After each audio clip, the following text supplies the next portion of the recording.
J'avais besoin de gagner ma vie, puis je me disais, la peinture, je me vois pas gagner ma vie avec la peinture, c'était quand même un peu la bohème et tout ça. Et je me disais plutôt travailler dans l'illustration.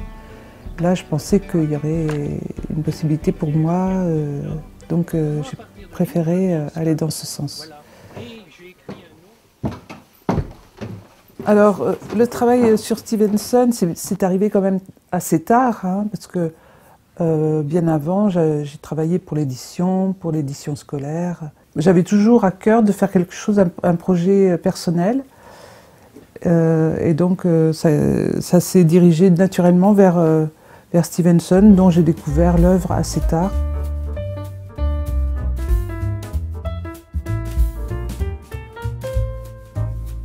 Ce qui m'a amené à la bande dessinée, c'est surtout de réaliser un rêve de gosse. Ça, c'est avant tout, c'est vraiment ça. Et je me suis donné une bonne dizaine d'années pour y parvenir. Et aujourd'hui, j'y arrive tout doucement, quoi. Alors, c'est une reconversion professionnelle qui a pris beaucoup de temps, puisque je me suis décidé un jour quand même à faire quelque chose des petits Mickey que je faisais sur mes feuilles à gauche et à droite, puisque j'ai quand même toujours dessiné. Et puis là, c'était vraiment un travail d'autodiscipline pour dessiner tous les jours, jusqu'à trouver l'évolution que je souhaitais et le chemin que je souhaitais dans la bande dessinée. J'ai jamais pris de cours de dessin. J'ai toujours dessiné par plaisir, donc toujours été influencé par la bande dessinée plus que par le reste, évidemment. Autodidacte, oui, et j'ai eu la chance de faire mon métier, de développer mon métier, en tout cas grâce un peu aux réseaux sociaux, ce qui m'a permis de développer le réseau et d'aller à la rencontre d'auteurs, connus, reconnus ou non, mais en tout cas de rentrer tout doucement dans cette sphère et dans ce réseau.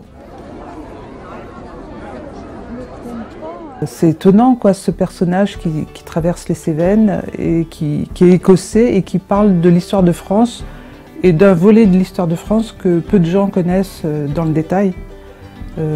Voilà, et ça se passait sous Louis XIV. Et donc une guerre civile sous Louis XIV qui a été féroce.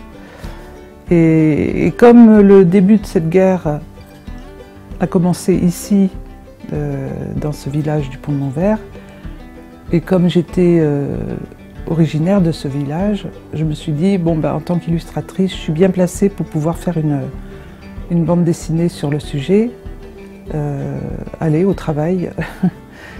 Donc j'ai commencé par faire un petit fascicule qui faisait à peu près 12 pages, qui parlait de la guerre des Camisards. Et j'ai assez bien détaillé la montée de ces événements. Et donc ça, c'est le cœur du livre du voyage dans les Cévennes. Parce qu'après, je l'ai édité à compte d'auteur, et après, j'ai eu envie de finir l'histoire. Et donc là, ça m'a pris quelques années.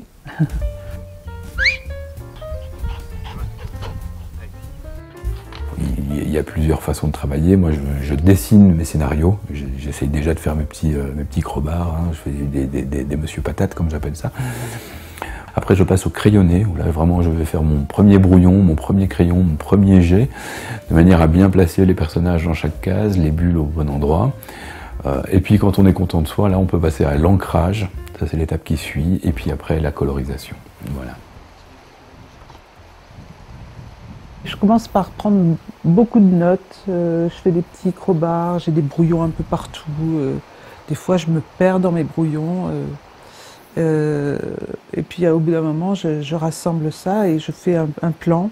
Je fais chaque planche au crayon. L'accueil en Lozère a quand même été très chaleureux, et c'est une des raisons pour lesquelles aujourd'hui on y est bien. Et avec effectivement la ferme intention de continuer ce travail de bande dessinée, encore une fois grâce à Internet, puisqu'aujourd'hui quand même les réseaux de communication permettent de sortir un petit peu de l'isolement. On n'est pas nombreux comme auteurs de bande dessinée ici dans le département.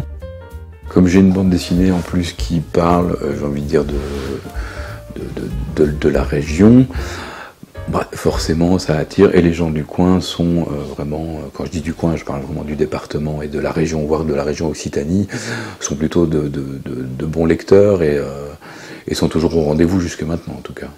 Et puis il y a toujours le grand festival de Saint-Énimie, qui est quand même la grand-messe en Lozère pour les auteurs de bande dessinée, qui rassemble une quarantaine, voire une cinquantaine d'auteurs de qualité en plus, et je ne parle pas pour moi, mais il y a quand même de grands auteurs qui se donnent rendez-vous à Saint-Énimie chaque année, au fin juin, début juillet. Dans mon prochain projet, je vais encore parler de Stevenson et des dernières années de sa vie, car il est parti dans les îles du Pacifique et particulièrement les îles Samoa.